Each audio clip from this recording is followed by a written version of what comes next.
We don't give presidential suites to people like you. I don't care what you think you paid for. That's what the hotel manager said, loud enough for everyone in the lobby to hear.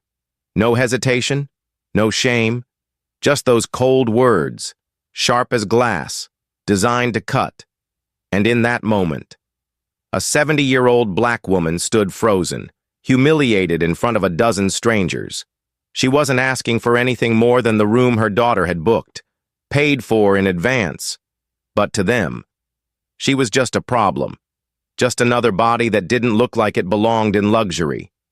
Before we go deeper into this story of power, dignity, and long overdue justice, I want to ask you something. Where are you watching from? Drop your city or state down below. And if you believe in dignity, in fairness, and in standing up when someone's been disrespected, hit that like button. Subscribe to the channel, because stories like this aren't fiction. They're lived, every day. And now, let me take you back to the moment it all began. It was just after 3 p.m. on a warm Thursday afternoon in Manhattan. The summer light spilled through the tall glass of the Luxa Vista Hotel, one of those places where the ceilings seemed to reach the clouds, and everything smelled like fresh orchids and old money. That kind of hotel, the kind where everyone whispers and walks like they have somewhere important to be, the kind that's built on image and assumption. Dr. Naomi Ellis, 43 years old, walked in through the main entrance like she belonged there, because she did. Her posture was perfect. Her heels didn't click. They landed, confident, precise. She wore a black blazer over a soft cream blouse, dark tailored pants, and a watch that said Silent Power. Her hair was pulled back in a low twist, understated but elegant. But it wasn't just Naomi who drew eyes. It was the woman beside her. Her mother, Diane Ellis, 70, retired schoolteacher, proud posture, soft eyes. She wore a pearl-colored dress that fell below the knee, simple black flats, and a small leather purse over her shoulder.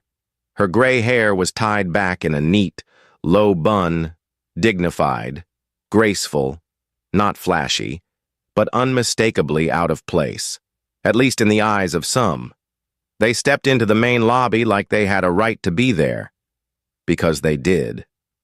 Diane glanced around, quietly impressed, but said nothing. Naomi smiled. "You sure you're comfortable here, Mom?" she asked softly, nudging her with a warm elbow. Diane gave her daughter a sideways glance. "Naomi, I used to clean hotel lobbies like this when you were still in pigtails. I'm not nervous. I'm just making sure you remembered to ask for the corner suite with the window that opens." Naomi laughed gently. "Already handled." They walked calmly to the front desk. There were two people behind the counter. One was typing. The other was scrolling through a tablet. Neither of them looked up. Naomi waited. A full 5 seconds. Then 10. Still nothing. Finally, she leaned forward just slightly. "Good afternoon," she said with a clear, polite voice. "We have a reservation. Presidential suite. Name's Naomi Ellis." The woman at the desk, young, white, mid-30s, dark red lipstick, glanced up, then back down at the computer. She said nothing, not even a nod. Then, without a word, she stood and disappeared into the back office. Naomi blinked, surprised, but kept her voice level. She turned slightly to Diane. "That was odd." Her mother gave a slow nod, lips pressed together. "Not the first time I've been ignored at a desk," she said under her breath. 3 minutes passed. Then the woman returned. But this time, she wasn't alone. Behind her came another figure, taller, older, sharper. Her suit was tighter, her heels higher, her eyes sharper. Emily Carter, the floor manager. And from the second she looked at them, the air changed. Her expression froze somewhere between disbelief and disapproval. She walked directly toward the desk, then leaned slightly forward to the young employee, speaking just loud enough for them to hear. They said they booked the presidential suite? Emily asked. Yes, that's what she said. The employee replied. Emily straightened, glanced down at her screen, then looked up again, this time directly at Naomi, and her next words would change everything. We don't give presidential suites to people like you. I don't care what you think you paid for. Just like that. It wasn't a misunderstanding. It wasn't a system glitch.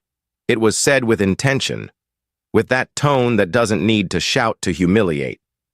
The lobby, suddenly, felt smaller, quieter. A few guests nearby paused their conversations. A man in a linen suit turned his head. One woman lowered her phone mid-scroll. Naomi stood still, lips slightly parted. Diane instinctively reached for her daughter's hand, not in fear, but in support, in warning. Naomi didn't blink. I'm sorry. What did you just say? She asked, her voice calm, steady, but low enough to suggest this wasn't her first time being treated like this. Emily didn't flinch. I said, she repeated, your kind of reservation doesn't come through this hotel. If you'd like to speak to someone else, you're welcome to contact the corporate office. Diane's jaw clenched. Her hand trembled just slightly in Naomi's. And still, Naomi didn't raise her voice. She didn't snap back. She didn't threaten. She simply inhaled and said, Okay, we'll step outside, but this isn't the end of it. Emily didn't respond. She turned her back before Naomi even finished her sentence. And for the second time. The front desk said nothing. As they walked out of the lobby, two women who'd simply expected respect. Something shifted in Naomi's eyes. Not anger, not shock, but purpose. Like someone who knew exactly who she was and exactly what she planned to do next. Naomi had barely stepped outside the front entrance when she felt her mother's hand tighten just slightly around hers. It wasn't fear. It was something older than that. It was restraint, survival. Diane had lived through enough decades to know exactly what that moment inside the lobby had meant. And for a second, neither of them spoke. The sounds of Manhattan moved around them, horns blaring a few blocks away, a bus idling near the corner, footsteps passing behind them. But all Naomi could hear was the echo of those words still ringing in her chest. People like you. She had heard them before, in 100 different ways. Sometimes they came dressed as questions. Are you sure you belong in this line? Sometimes as compliments. You speak so well. And sometimes, like today, they didn't bother to pretend. Naomi blinked slowly, grounding herself. You okay? She asked, looking over at Diane. Her mother nodded, but she wasn't looking at her daughter. She was staring up at the glass panels of the lobby, her reflection faint against the polished facade. I've been called worse, Diane said softly. But it's different now. They didn't know who you were. Naomi exhaled through her nose. Exactly. She opened her purse, pulled out her phone, and started typing. Her fingers moved with calm precision. 3 names, 3 numbers. 1 to legal, 1 to PR, 1 to corporate security.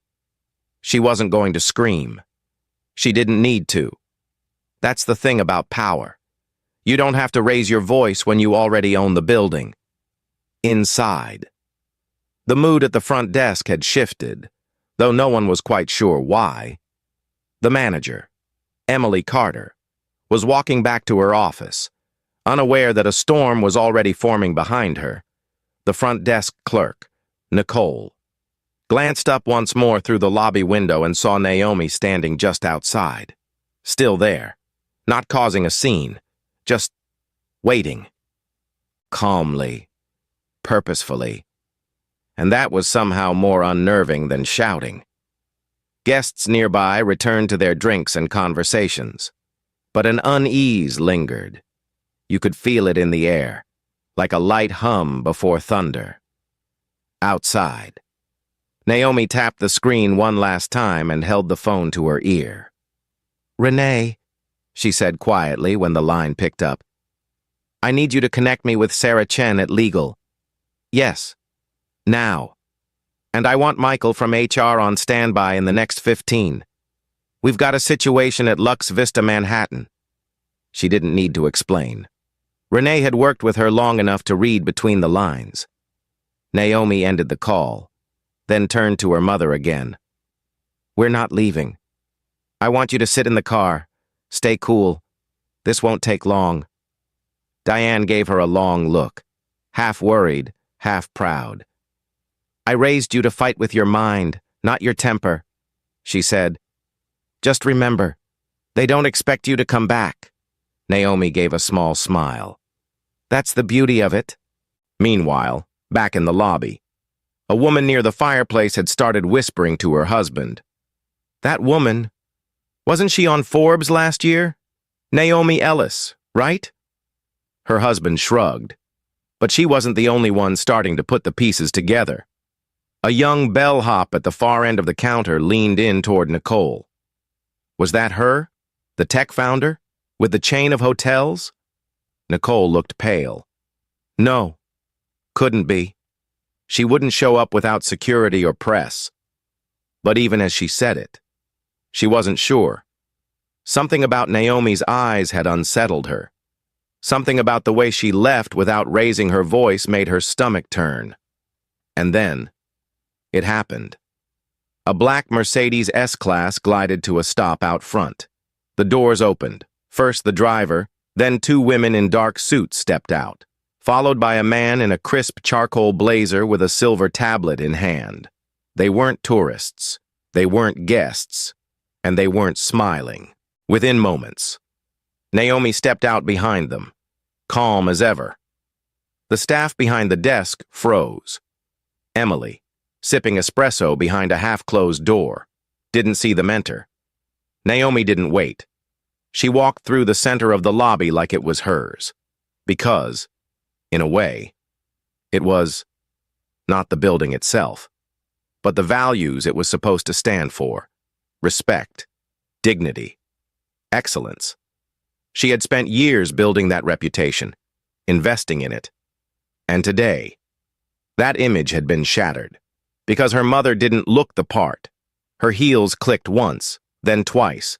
Before she stopped in front of the front desk, Nicole stood stiffly. The room went quiet. Naomi opened her mouth, but before she could speak, a voice called from behind the desk. "Ma'am, I'm going to have to ask." But Naomi raised one finger. She wasn't asking for permission. "My name is Dr. Naomi Ellis," she said, clearly and calmly. "I am the founder and majority shareholder of Lux Vista International. This hotel is part of my private portfolio. I booked the presidential suite under my name 2 weeks ago." She turned slightly, gesturing toward the assistant now standing beside her. "This is Melissa Green, head of internal operations. She is here to conduct an immediate investigation into a breach of hospitality protocol, staff behavior, and discriminatory practices." The air went still. Nicole's mouth parted, as if to speak, but no sound came out. A few guests nearby lowered their phones, unsure whether to record or stay out of it. Diane remained in the car, watching quietly through the tinted window, her hands folded in her lap. She wasn't angry. She wasn't surprised. She had seen too much over the years to be either. But what she hadn't seen, until now, was the way her daughter moved through the world. Quiet strength, absolute control, and unshakable purpose. Inside the lobby, the walls were still bright, the orchids still fresh, the piano music still playing softly in the background. But the mood had shifted, the energy had changed, and the people who just moments ago thought they knew who belonged and who didn't, suddenly weren't so sure. Naomi didn't need to shout. She didn't need to prove anything. All she had to do was show up. It all happened in less than a minute. But for Diane Ellis, time seemed to slow down. From her seat in the car just outside the grand glass entrance, she watched as her daughter stood firmly inside the lobby of a hotel that had moments ago turned them away. The same hotel she had helped finance through silent investments and early startup capital. The very vision she had watched Naomi build from late-night calls to international boardrooms. And yet, none of that mattered to the staff who had just labeled them as not the type. Inside, the marble lobby was still buzzing quietly, but eyes were beginning to turn. It wasn't just curiosity now, it was tension, the kind you feel in your chest before a storm breaks open. Naomi stood tall, flanked by her internal operations officer and legal counsel, their presence silent but commanding. The woman behind the desk, Nicole, had stiffened like a statue, and for good reason. Naomi wasn't someone she could brush off anymore. She wasn't just another guest with a complaint. She was the person who signed their paychecks, and had every right to pull the plug on this entire operation. Still, even with all that weight behind her, Naomi didn't raise her voice. That was the part that unsettled everyone the most. She didn't yell, she didn't demand. She simply stood there, calm, composed, unbothered. And that was terrifying. Just then, from the corner office near the elevators, Emily Carter reemerged, still holding her coffee cup, unaware of what she was walking into. As she glanced toward the front desk and saw Naomi again, standing there with 3 people in suits, something in her posture faltered. She straightened her jacket, cleared her throat, and walked forward, forcing a tight smile. "Dr. Ellis," she said, trying to smooth the edges of her tone. "I believe there's been some sort of misunderstanding." But Naomi cut in gently, never looking away. "Yes, there's been a misunderstanding. You misunderstood who you were speaking to, and more importantly, who you were humiliating, in front of a dozen guests, without so much as a second glance." Emily's smile flickered, fading like cheap makeup in the rain. "Of course," she started. "If you'd like to be rebooked." "Rebooked?" Naomi repeated, one eyebrow raised. "You think this is about a room?" Her voice didn't crack. Her tone didn't change. But the words carried weight. You could feel it. People nearby were no longer pretending not to listen. A man who had been reading a newspaper now stared openly. A couple sipping champagne in the lounge had stopped mid-toast. Naomi shifted her weight slightly, then continued. "You didn't just reject a reservation.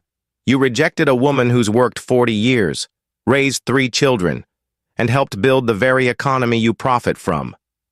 Her words were measured, slow, but each one hit like a quiet drumbeat. "You didn't just dismiss a guest.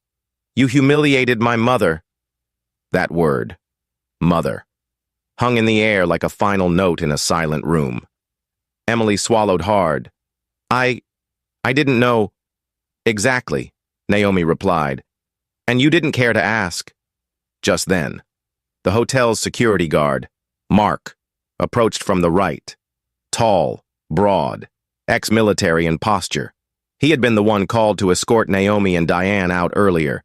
He stopped when he saw Naomi again. This time, no one gave him orders. Naomi didn't even acknowledge him. She didn't need to. His role in this story was already done. Instead, she turned back toward Nicole. "You looked me in the eye and still acted like I was invisible." Nicole's hands trembled slightly, one still resting on the keyboard. I was just following protocol," she murmured. Naomi took a slow breath. "Is that what you call it? Protocol? Is that what Luxa Vista stands for now? Turning away black women because they don't look rich enough?" A sharp inhale cut through the lobby as guests processed the word black. It wasn't whispered. It wasn't hidden behind politeness. Naomi had said it plainly, without shame or filter. And that alone shifted the entire energy of the room. From outside, Diane was still watching, but her eyes had changed. There was no fear left, no pain, just pride, and a kind of quiet vindication that came only when truth steps fully into the light. She reached into her bag, pulled out her glasses, and put them on, like she wanted to see every second of this, inside. A woman in a blue blouse who'd witnessed everything took out her phone and began recording. Slowly and discreetly. She wasn't the first. 2 more guests had already begun filming from different angles. Not because Naomi asked, but because the moment demanded it. Justice, in this era, often comes with a lens. Emily looked around and finally realized the gravity of her mistake. She wasn't just dealing with an angry customer. She had publicly humiliated a black elder, and now stood face to face with the CEO of the very company she worked for. "I didn't mean," she tried again, but Naomi raised a hand gently. "This isn't about what you meant. It's about what you did, and what you failed to see." Her eyes swept over the lobby, landing briefly on every employee in view. "You saw 2 black women. You assumed they didn't belong, and then you made them leave. That wasn't a mistake. That was a decision. A loud one." Her voice had dropped to a near whisper, but somehow it reached every corner of the room. No one moved. No one spoke. Even the soft music playing through the hotel speakers seemed to dim. "You're not just accountable to me," she added. "You're accountable to the very values printed on every Luxa Vista brochure: integrity, excellence, humanity." At that moment, Diane opened the car door and stepped out. Slowly, carefully. Naomi saw her, and something in her posture softened. Her voice became even more grounded. "This is my mother," she said aloud to the room. "Her name is Diane Ellis. She spent 30 years teaching children in schools that never had enough books. She paid off her mortgage early. She never missed a church service. And she saved up every dollar so that someday her daughter could walk into a place like this and feel welcome." Diane now stood inside the entrance, eyes slightly moist but steady. Naomi looked at her, then back at the staff. "And today, you told her, without ever saying it, that she wasn't good enough." No one had anything left to say. And frankly, nothing they could say would have mattered. Naomi hadn't just come to set the record straight. She had come to reclaim space, with her presence, with her poise, with her truth. And in that silence, for the first time, they all saw her, fully, completely, not just as a CEO, not just as a daughter, but as a mirror, reflecting everything they had refused to see. The moment Diane stepped fully into the lobby, everything shifted. Her shoes tapped softly against the marble floor as she walked toward her daughter, her shoulders back, head high, not out of arrogance, but out of habit. That posture had carried her through decades of struggle, through classrooms where resources were scarce but expectations were high, through grocery stores where she was watched more closely than she was greeted, through churches where faith was the only thing that stayed constant, and now, here she was, standing in the very center of a hotel lobby that had, just 20 minutes ago, turned her away like she was nothing more than background noise. Naomi reached out and gently took her mother's hand, and that small gesture, quiet, almost invisible, seemed to thunder through the room. A few gasps escaped from nearby, not dramatic ones, but the kind of low, unconscious sound people make when they realize they were wrong. Naomi leaned slightly toward Diane and whispered, "You okay?" Diane nodded once. "I am now." Across the room, a woman in a green scarf who'd been watching the entire scene finally hit the red button on her phone and went live on Facebook. "I didn't plan on recording this," she whispered to her followers. "But you all need to see what's happening here. This hotel just tried to kick out the CEO of the whole damn company." Moments later, another man opened TikTok and pointed his camera discreetly from behind a palm plant. Within seconds, the moment had left the confines of the lobby and spilled out into the digital world, carried by thumbs, hashtags, and shock. Naomi knew it. She could feel it in the air, the subtle flicker of camera lenses being raised, the shift in body language, the hum of judgment turning into exposure, and she let it happen. Not because she needed an audience, but because people needed to see, to hear, to feel the weight of casual cruelty dressed up in corporate language. She turned back toward the staff, her voice still low, but unmistakably firm. "Let me make this clear," she said, locking eyes with Emily first, then Nicole. "You didn't just disrespect a guest. You disrespected the woman who made me who I am. And by doing that, you disrespected me." She let the silence stretch for a beat, then added, "And I don't forget things like that." Nicole opened her mouth, but whatever excuse she'd been forming dried up on her tongue. Emily shifted her stance, attempting to reclaim control, but the power had already left her hands. That's the thing about humiliation. It can't be undone with a smile or a weak apology. Not when it's public, not when it's recorded, not when it's part of a much longer history of women like Diane being told they don't belong. From the back of the lobby, a young man, no older than 22, lifted his phone and whispered to his girlfriend. "That's the woman from the Inc. magazine cover last year, Naomi Ellis. She's the one that turned a $200K loan into a hotel empire." His girlfriend nodded, eyes wide. "And they treated her like she was invisible." The man shook his head. "That ain't just a mistake. That's legacy blindness." The phrase hung in the air even though he didn't say it loud.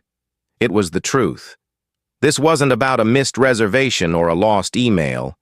This was about assumption, bias, a long-standing belief, often unspoken but deeply embedded, that wealth, class, and power look a certain way. And Diane Ellis didn't fit that mold. Naomi stepped slightly forward now. Standing in front of the front desk, she reached into her handbag and slowly pulled out her ID. Not her driver's license, not a business card, but her corporate badge, the one with the Luxa Vista logo in gold foil and her name printed in bold. She laid it on the counter. "You see this?" she said, her tone controlled. "This badge has authorized me to hire, to fire, to redesign policy, and to walk into any one of our properties unannounced. And you didn't recognize it, because it was worn by someone you didn't expect." She paused.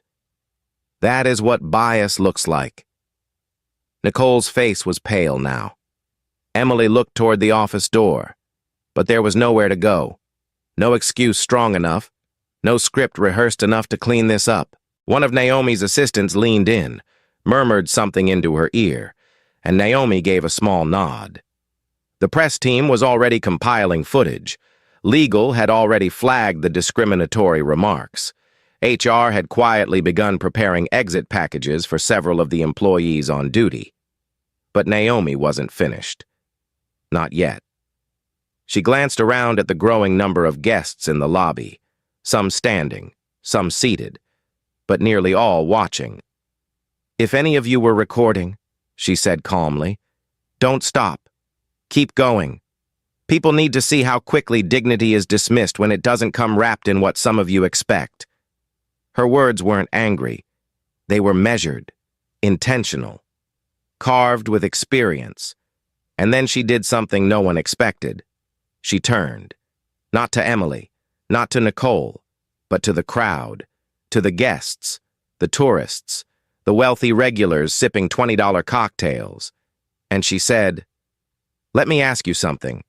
If I hadn't come back, if I'd just taken my mother, walked away, and said nothing, how many of you would have even noticed what happened?" She let that question land. quiet and heavy. How many of you would have assumed the staff was right? That we were the ones causing trouble? That we didn't belong? No one answered. They didn't have to. From across the room, a soft voice rose, tentative but clear. "I would have noticed," said Sarah Lynn, the woman who'd started live streaming earlier. She stepped forward, phone still in hand. "And I'm sorry.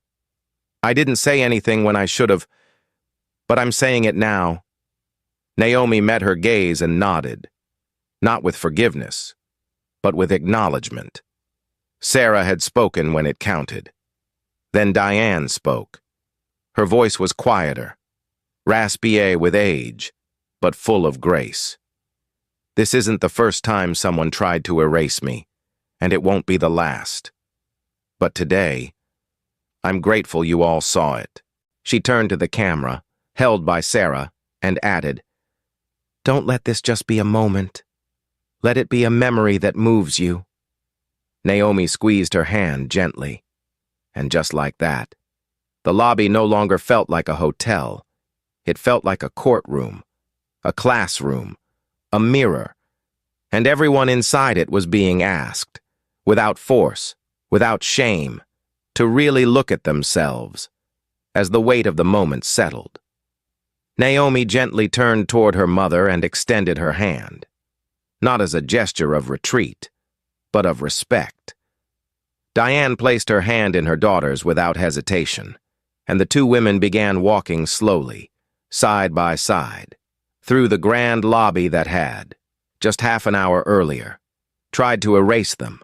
The marble floor, once cold and indifferent, now seemed to echo with every step. There was no music anymore. Someone had turned it off, or maybe it just felt that way. Conversations had stopped. Even the clinking of glasses at the bar had gone quiet. They passed the front desk without a glance.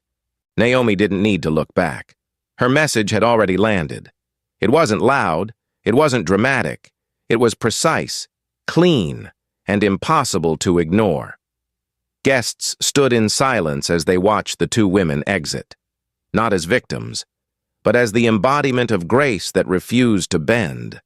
As they reached the main doors, the bellhop, a young Latino man who hadn't dared move earlier, quietly stepped forward and pulled them open. He didn't speak, but his eyes said enough: respect, and maybe even a quiet apology for the silence he'd kept. Outside, the city noise welcomed them again, the honk of a yellow cab, the soft rustle of wind down Fifth Avenue, the squeak of sneakers on concrete. Life kept moving. Unaware of what had just unfolded inside, Naomi paused for a moment under the overhang and looked up at the hotel's name etched into stone above the doors. Lux Vista, Manhattan. She took a breath, then looked to Diane. "You all right?" Diane gave a soft smile. "I was fine the minute you walked back in there," she said. "But I'll admit, seeing their faces when you said your name, that felt good." Naomi allowed herself a small laugh. "I try not to enjoy that part too much," she said, though they both knew that wasn't entirely true. Some victories come quietly, others are earned. This one had been both. The black Mercedes pulled up again. The driver stepped out and opened the rear door. Naomi motioned for her mother to go ahead, and Diane eased in, slow but steady. Naomi stood at the curb for a moment longer, her eyes scanning the glass lobby behind them. Emily was still inside, standing stiff near the front desk, frozen in a silence she didn't know how to navigate. Naomi didn't wave, she didn't nod, she just looked, and let that be enough, sliding into the back seat. Naomi closed the door behind her, leaned back, and took a long breath. The engine purred quietly. Diane reached over and rested her hand on her daughter's arm. "You did right," she said softly. "Even if they don't admit it." Naomi nodded. She wasn't looking for their admission. She was preparing for something bigger. She picked up her phone again, scrolling through messages, emails from legal, notes from PR, and a live feed of Sarah Lynn's stream, which was already being reposted across every major social platform. The headline typed across the screen read, "CEO called not the type at her own hotel chain." The comments were exploding. People were angry, some shocked, others not surprised at all. "This happens every day to people who aren't CEOs," one woman wrote. "She just happened to be one that could do something about it." Naomi paused at that one, read it twice. Then she whispered, "Exactly." The car pulled away from the curb, gliding through the late afternoon traffic. Diane sat quietly, watching the city blur past. Naomi was still reading, still thinking, but her mind wasn't on social media. It was on accountability. Not the public kind, the real kind, the kind that changes systems, the kind that costs people their jobs, not out of cruelty, but because dignity has a price. And today, that price had been crossed. "I want full reports on everyone on duty," she said suddenly, speaking into her Bluetooth earpiece. "I want their employee files pulled. I want HR to issue formal termination letters to Emily Carter and Nicole Harris before close of business. And I want our training protocols rewritten. Starting today, bias sensitivity, racial equity, front desk policy. This wasn't a one-time failure. It's systemic, and it ends here." Her voice didn't rise. It didn't need to. It was clear, calm, surgical, the kind of voice that made things happen. Diane turned to look at her daughter, studying her for a long moment. Naomi had always been strong, but this was something else. This was legacy. Not the kind written on paper, but the kind passed down in moments like this. In the way you hold your chin after being insulted, in the way you respond when power is tested, in the way you protect the people who taught you what dignity really means. "I remember when you were 12, Diane said gently, "and you came home crying because your teacher accused you of cheating just because your answers were too good." Naomi smiled without looking up. "You made me rewrite the essay from scratch and turn it in again. Said if I was going to prove them wrong, I had to do it twice." Diane nodded. "And look at you now." The words hung between them, not boastful, just true. The car slowed as it turned onto Madison Avenue. Naomi's office tower loomed ahead, glass and steel against a pale sky. But she didn't look at it. She looked at her mother. "You shouldn't have to go through that," she said quietly. "Not at this stage in your life."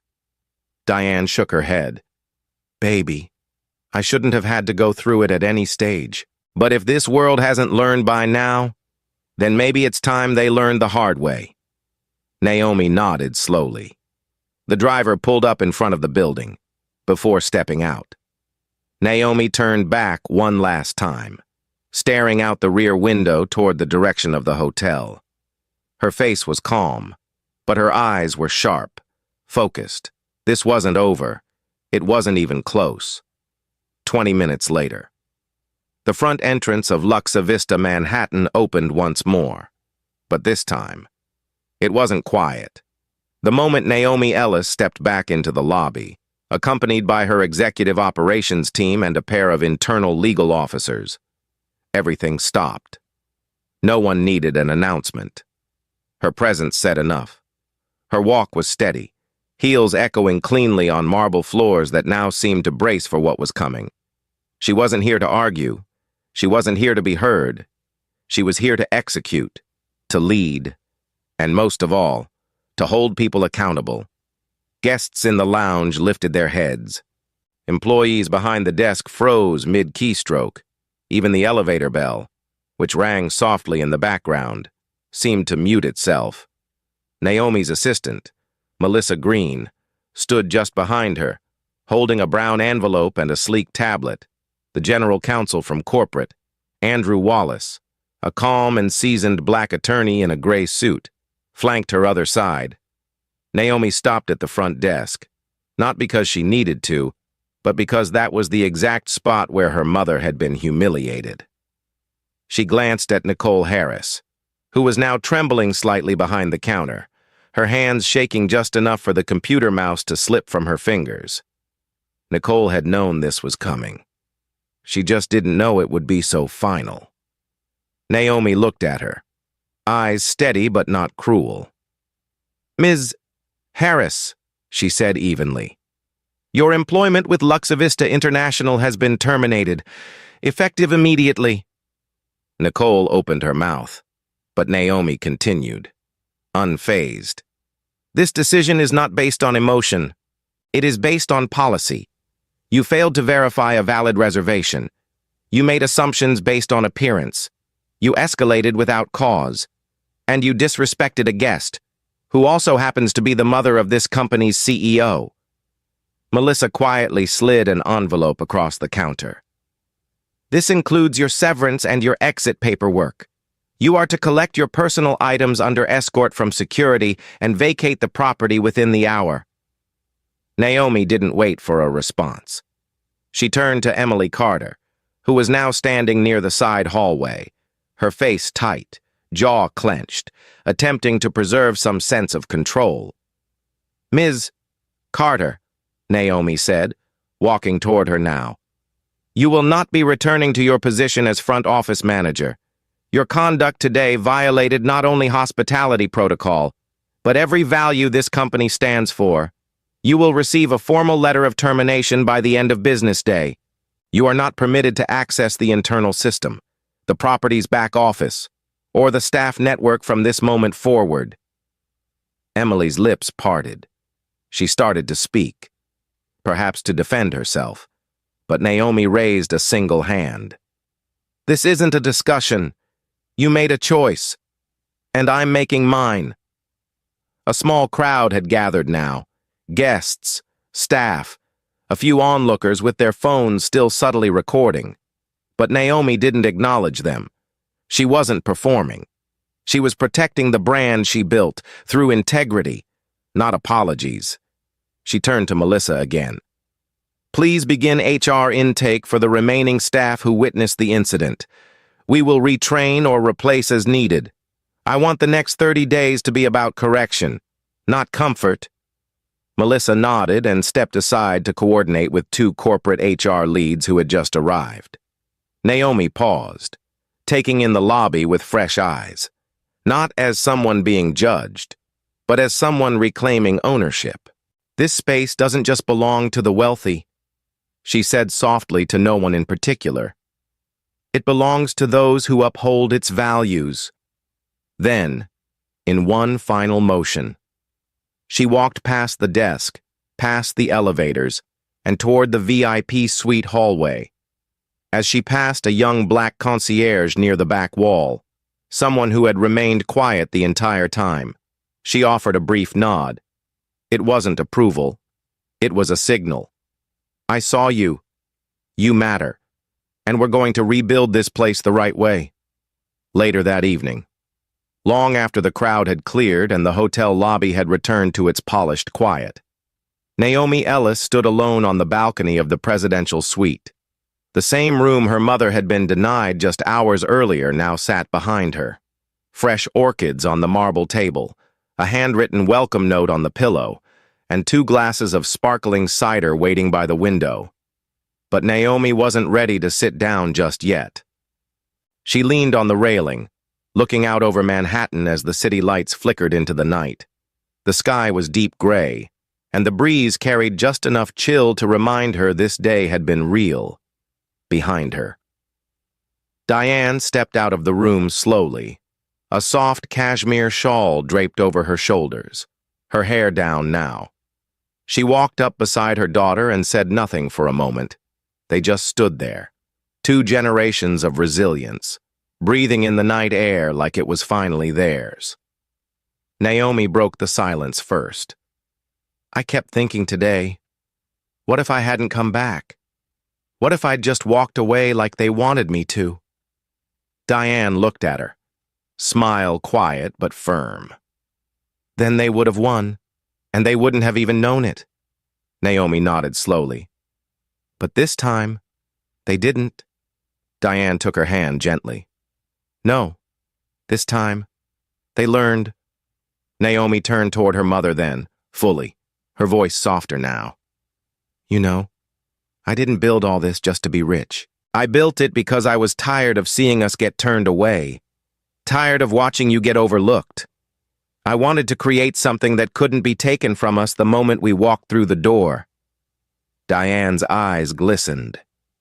And you did, she said. You built a world where we get to stay, where we don't have to prove we belong. We just do. Inside the suite. Naomi's phone buzzed. She didn't move. She didn't need to check it. She already knew what it was. Statements being drafted, policy updates initiated, messages from board members praising her leadership. But this moment wasn't about them. It was about something quieter, something deeper, a reckoning. Not with anger, but with clarity. Across town, the live stream had gone viral. Over 3.2 million views in less than 5 hours. The hashtags were spreading. Hashtag dignity is non-negotiable. Hashtag Naomi Ellis. Hashtag this is what bias looks like.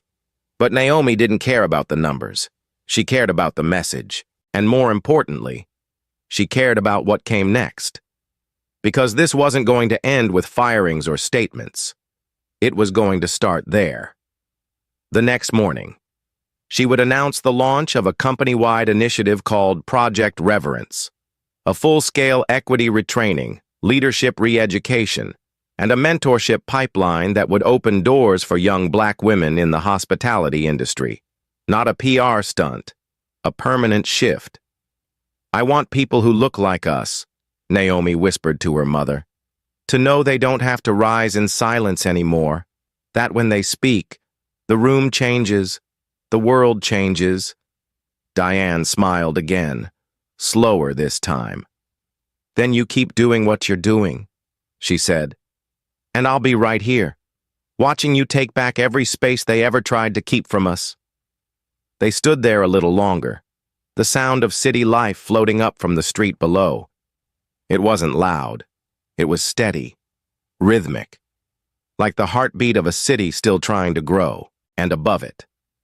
2 women stood unshaken, wrapped in the kind of quiet power that doesn't ask permission.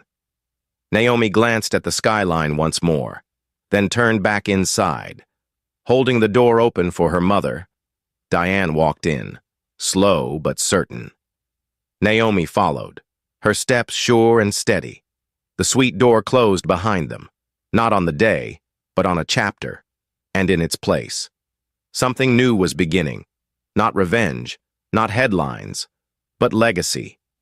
If this story moves you, don't forget to like the video, subscribe to the channel, and share it with someone who still believes respect should never depend on appearance. Until next time, stand tall, speak the truth, and never forget who you are.